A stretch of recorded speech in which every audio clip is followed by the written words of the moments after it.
Assalamualaikum warahmatullahi wabarakatuh. Jumpa lagi di YouTube Rohman Channel. Mohon di like, subscribe, dan share. Terima kasih. Bismillahirrahmanirrahim. Assalamualaikum warahmatullahi wabarakatuh. Alhamdulillahi rabbil alamin. Alladhi ja'ala jam'ana hadha jam'an marhuma. Wassalatu wassalamu ala Rasulillah sallallahu alaihi wasallam wa ala alihi wa sahbihi ajma'in. Rabbi israh li sadri wa yassir li amri wahlul 'uqdatam min lisani yafqahu qawli. Wahdi qalbi wa tsabbit lisani bihaqqi habibina Muhammad sallallahu alaihi wasallam. Qala Allah ta'ala bil kitabil karim. A'udzu billahi minasyaitonir rajim.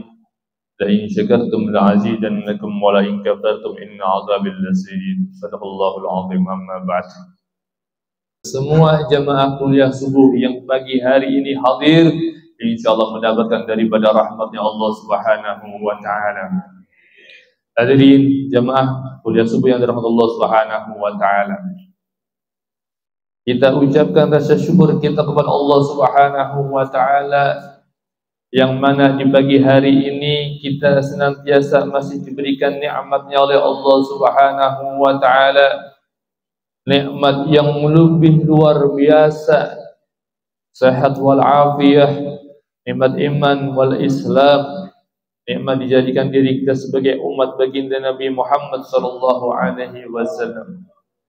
Segala nikmat yang telah Allah berikan kepada kita adalah anugerah. Suatu anugerah yang diberikan oleh Allah Subhanahu wa taala sehingga Allah mudahkan langkah kita. Sehingga Allah ringankan langkah kita menuju tempat yang insyaallah tempat di sini penuh dengan barokahnya Allah Subhanahu wa taala. Yang insya Allah tempat ini keluarnya dari tempat ini kita diampuni segala dosa-dosanya oleh Allah Subhanahu wa taala. Dosa kecil maupun dosa besar. Yang disengaja maupun tidak disengaja, insya Allah keluar dari majelis ini kita sudah mendapatkan daripada ampunan Allah Subhanahu wa taala. Bersyukur atas segala nikmat Allah Subhanahu wa taala, berarti kita takwa kepada Allah Subhanahu wa taala. Takwa kita kepada Allah karena syukurnya kita kepada Allah Subhanahu wa taala yang telah memberikan nikmatnya kepada kita. Seorang tidak akan dikatakan bertakwa kecuali mensyukuri atas segala nikmatnya. Karena kita bersyukur, kita akan senantiasa menjalankan apa yang telah diperintahkan oleh Allah Subhanahu wa taala dan menjauhi segala apa yang telah dilarangi oleh Allah Subhanahu wa taala. Karena kita bersyukur, tahu bahwa semua nikmat yang telah diberikan kepada kita semua adalah suatu anugerah yang diberikan oleh Allah untuk diri kita semuanya. Maka patut kita mensyukuri segala nikmat Allah. Alhamdulillah. Salawat serta salam tak lupa kita haturkan, kita sanjung kepada junjungan alam Nabi besar kita, Nabi membawa syafaat kita yang diharapkan daripada syafaat ulama nanti di hari kiamat.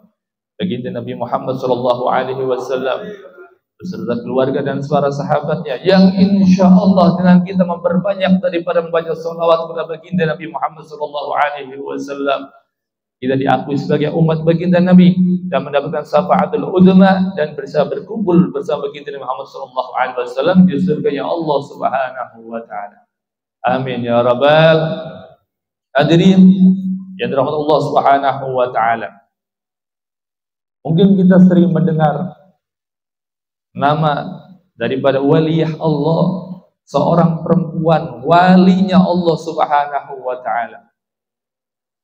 Dari kalangan tabi'in, Sayyidah Rabi'ah al-Adawiyah. Ada yang pernah dengar? Rabi'ah al-Adawiyah, seorang wanita sufiyah yang ketakwaannya kepada Allah Subhanahu wa taala lebih takwa daripada bangsa-bangsanya yang lain. Rabi'ah al-Adawiyah ada seorang wanita, bisa dikatakan wanita yang cantik, bisa dikatakan wanita yang kaya, bisa dikatakan wanita yang ahli ibadah, juga wanita yang belum mempunyai pasangan dengan sendirinya karena ketakwaannya kepada Allah Subhanahu wa taala. Rabi'ah al-Adawiyah ini tidak nikah. Rabi'ah al-Adawiyah tinggal di tempat di kampung yang sepi, yang sunyi, namun punya kekayaan yang Masya Allah. Sehingga datang sahabatnya daripada Rabi'ah al-Adawiyah ini berkata, "Ya Rabi'ah, kamu ini cantik, kamu ini masih sendiri, kamu ini kaya, kamu ini ahli ibadah. Kenapa tidak pindah aja di tempat yang lebih ramai? Apa kau gak takut?" Kata sahabat Rabi'ah. "Apakah kau gak takut tinggal sendirian di tempat ini?" Apa kata jawab Rabi'ah al-Adawiyah? "Wahai sahabatku, terima kasih atas perhatiannya. Wahai sahabatku, terima kasih atas cintanya engkau padaku." Apa kata jawab Rabi'ah al-Adawiyah? "Sungguh aku tidak ada rasa ketakutan sama sekali aku tinggal di tempat ini. Karena Rasulullah Shallallahu Alaihi Wasallam bersabda, ikhfadillah yakhfadka." Siapa orang yang menjaga daripada hak-haknya Allah, Allah akan menjaganya hamba tersebut. Rabi'ah al-Adawiyah menjawab terus, "Aku tidak pernah maksiat. Aku senantiasa menjalankan sholat 5 waktu beserta sunnahnya. Aku menjalankan puasa yang wajib beserta sunnahnya. Zakat, sedekah, semuanya aku jaga. Bahkan aku tidak pernah daripada menjalankan apa yang telah dilarang oleh Allah Subhanahu wa taala, maka aku tidak akan pernah rasa takut. Karena Allah sudah sendiri yang menjagaku," kata Rabi'ah al-Adawiyah. Coba bayangkan. Coba bayangkan. Luar biasa, orang perempuan sendirian, punya kekayaan, punya paras yang cantik, namun dia tidak takut dengan takut dengan apa yang akan terjadi kecuali pertolongan dari Allah Subhanahu wa taala. Baik, sahabat kedua pulang. Namun yang namanya manusia pasti ada yang namanya ujian. Suatu saat Rabi'ah al-Adawiyah sedang menghirup sore-sore jalan di depan rumah, menghirup udara segar menjelang maghrib, ya kan? Lagi asik, tahu-tahu terdengar suara azan maghrib, sehingga Rabi'ah al-Adawiyah ini buru-buru masuk ke rumah. Tak disangka ketika Rabi'ah al-Adawiyah masuk ke dalam rumah, lupa menutup pintu rumahnya.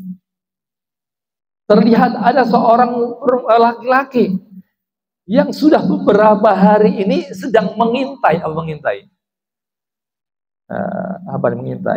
Dan melihat-lihat nih, kapan waktunya aku bisa masuk ke dalam rumahnya Rabi'ah al-Adawiyah. Aku curi semua yang ada di dalam rumahnya.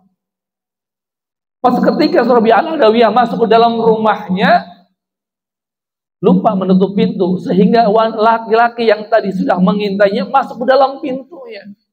Setelah mengambil air wudhu, mau sholat maghrib, baru ditutuplah pintunya. Tapi sebelum ditutup itu udah masuk laki-laki tersebut. Dan kebetulan di ruang tamunya, di ruang depannya ada dipan. Tahu dipannya? Apa dipan? Balai. Kalau balai ada apanya? Kolongnya. Lubang kasih apa? Kolong. Sehingga orang laki-laki yang tadi masuk ke dalam rumah Rabi'ah al-Adawiyah masuk ke dalam kolongnya. Kira-kira orang masuk tanpa izin apa yang dikatakan? Maling. Kalau ada orang masuk ke dalam rumahnya orang, kok nggak ada pamit, nggak ada izin, nggak ada salam wala kalam, maka disebut maling. Selain itu pintunya oleh Rabi'ah al-Adawiyah, ini orang masuk dalam kolong daripada dipan tadi. Sudah selesai. Akhirnya Rabi'ah al-Adawiyah sholat maghrib, baca zikir, baca Quran, lanjutnya sholat isya, makan malam. Rabi'ah al-Adawiyah, Pak. Kalau mau tidur tidak asal tidur, tidak. Justru zikiran-zikiran yang sebelum tidur lebih banyak ketika zikiran-zikiran setelah sholat. Banyak bismillahirrahmanirrahim 21 kali. Ayat kursinya, al-ikhlasnya, al-falaknya, an-nasnya, tidak pernah terlihat. Subhanallahnya 33 kali, alhamdulillah 33 kali, Allah Akbar 33 kali. Belum subhanallah, alhamdulillah, wa la ilaha illallah, Allahu akbarnya. Belum sholawatnya, berbagi Nabi Muhammad SAW-nya. Belum istighfarnya. Karena hidup, Pak, tidur itu adalah setengahnya mati. Betul nggak? Betul nggak? Kalau kita lihat tidur, kita ada orang lewat, lihat nggak? Nggak ada. Nggak ada. Maka ketika kita menjelang tidur, perbanyaklah banyak zikiran. Takutnya kebablasan. Kalau kebablasan sudah zikir, sudah menyebut nama Allah, husnul khotimah. Namun ketika tidur tidak membaca apa-apa, dalam keadaan kadang masih buka baju, buka ini, ya kan? Nggak baca zikir lagi, nggak baca istighfar lagi, kebablasan gimana matinya? Allah. Maka ini Rabi'ah al-Adawiyah. Ketika menjelang tidur, memperbanyak daripada zikir kepada Allah Subhanahu wa taala, baru tertidur. Ketika tidur mungkin dengan badan yang capek, yang lelah, sehingga terdengar suara ngoroknya Rabi'ah al-Adawiyah. Terdengar ngoroknya oleh si maling tadi yang ada di bawah kolong. Kata maling, ini Rabi'ah sudah tidur pulas kayaknya. Mungkin waktunya kita beraksi, katanya. Beraksi, bawa karungnya, Pak. Masuk ke dalam kamar Rabi'ah al-Adawiyah, tidak. Apa namanya? Mungkin kalau lihat perempuan cantik yang mungkin lagi tidur, perasaan kita gimana? Bagi laki-laki. Gimana tuh? Ya, tapi tidak. Dia justru membawa dari pakaian-pakaian yang bagus, perhiasannya, uangnya, Rabi'ah al-Adawiyah. Sudah dimasukkan ke dalam kantong semua, Pak. Masuk karung semua dimasukin. Dimasukin semuanya. Akhirnya keluar dari kamar Rabi'ah al-Adawiyah sudah banyak satu kantong nih, karung nih, buat kantong lagi, karung. Jadi orang mau keluar lewat pintu depan, ternyata pintunya kekunci. Tidak bisa keluar. Akhirnya balik ke belakang. Lewat pintu belakang. Pintunya terkunci dengan sendirinya. Tidak bisa keluar. Sehingga terdengar suara Rabi'ah al-Adawiyah. Kalau kita bangun, bukan ngigo, apa sih namanya? Mendusin. Ini terdengar suara Rabi'ah. Kaget nih paling nih. Ngelilir kalau orang Jawa bilang. Si maling tadi kaget. Mendengar suara Rabi'ah al-Adawiyah, sudah bangun. Misi malam-malam udah bangun. Akhirnya ngumpet lagi, balik ke kolong.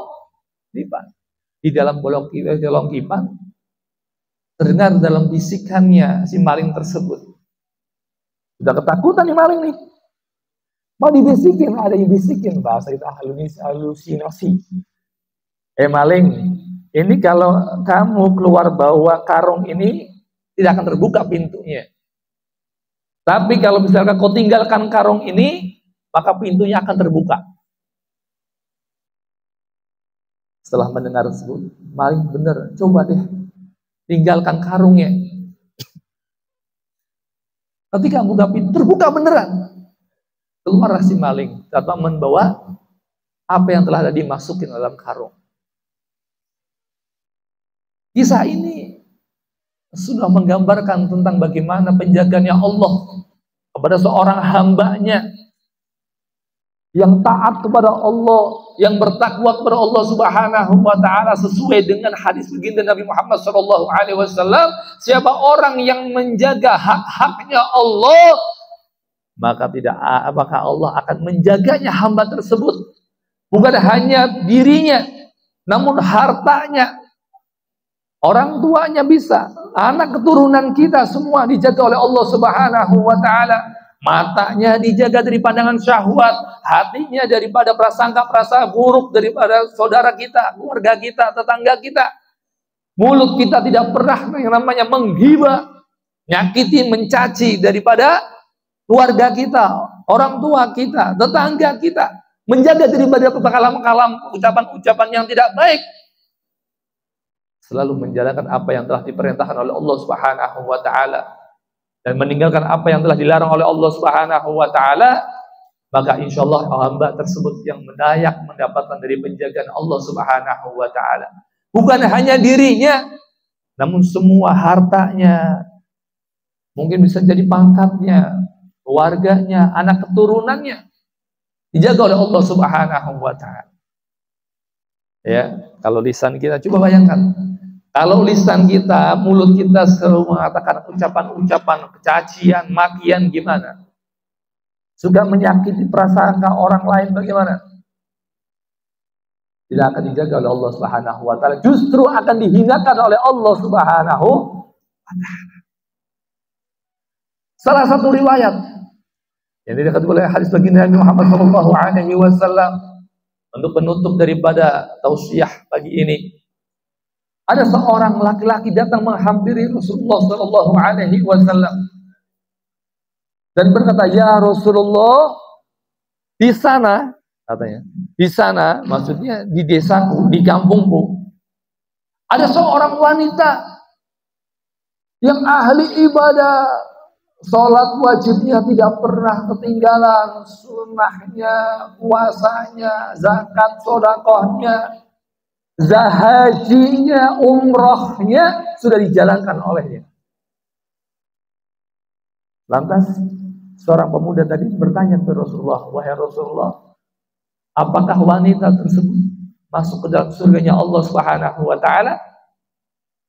Spontan Rasulullah menjawab, "Ya, wanita tersebut masuk ke dalam surganya Allah Subhanahu wa taala karena ibadahnya, karena kewajiban-kewajibannya yang tidak pernah ditinggalkan." Lantas pemuda tadi, seorang laki-laki tadi bertanya lagi kepada Rasulullah SAW, "Wahai Rasulullah, tetapi," nah ini yang repot, ada tetapinya. "Tetapi ya Rasulullah, lisannya, mulutnya suka mencaci orang, suka menghina orang, suka merendahkan orang, suka menyakiti hati orang lain." Apa jawab Rasulullah tanpa ditanya? "Hiya finnar." Dia masuk ke dalam nerakanya Allah Subhanahu wa taala, walaupun sudah haji berkali-kali, walaupun umroh berkali-kali, sholat wajibnya tidak pernah telat, sunnahnya tidak pernah ketinggalan, puasa wajibnya, zakatnya, sodakohnya, namun lisannya suka mencaci, membuat sakit hati orang, maka semua pahala-pahala ibadahnya ditolak oleh Allah Subhanahu wa taala. Ada yang begitu? Ada yang begitu? Alhamdulillah, di kota Gandul mah nggak ada. Di jamaah kuliah subuh mah tidak ada yang mengatakan seperti itu. Amin, alhamdulillah. Itu Pak. Ketika ya Allah, ibadah kita terlihat seperti orang alim, puasa kita wajibnya Senin Kemisnya, puasa Daudnya, namun sedikit saja kalimat kita bisa mencaci, menghina, merendahkan orang lain, maka batal semua, gugur semua pahala daripada haji kita, pahala puasa kita, zakat kita, sodakoh kita, semuanya batal, tidak diterima oleh Allah Subhanahu wa taala. Karena apa? Ada seorang hamba yang disakiti. Na'udzubillah. Sebenarnya kalau kita menjelaskan tentang ini banyak kisahnya, tapi kita perut pun sudah mengatakan sudah cukup perutnya, lapar. Alhamdulillah. Pada hari itu kita minta kepada Allah Subhanahu wa taala di bagi yang mulia ini senantiasa Allah menjaga daripada mata kita, Allah menjaga daripada lisan kita, Allah menjaga daripada telinga kita, Allah menjaga daripada hati kita untuk melakukan hal maksiat kepada Allah Subhanahu wa taala. Dan akhirnya kurang lebih mohon dibukakan pintu maaf yang sebesar-besarnya. Wassalamualaikum warahmatullahi wabarakatuh. Terima kasih telah menonton video ini sampai selesai. Mohon di like, subscribe, dan share.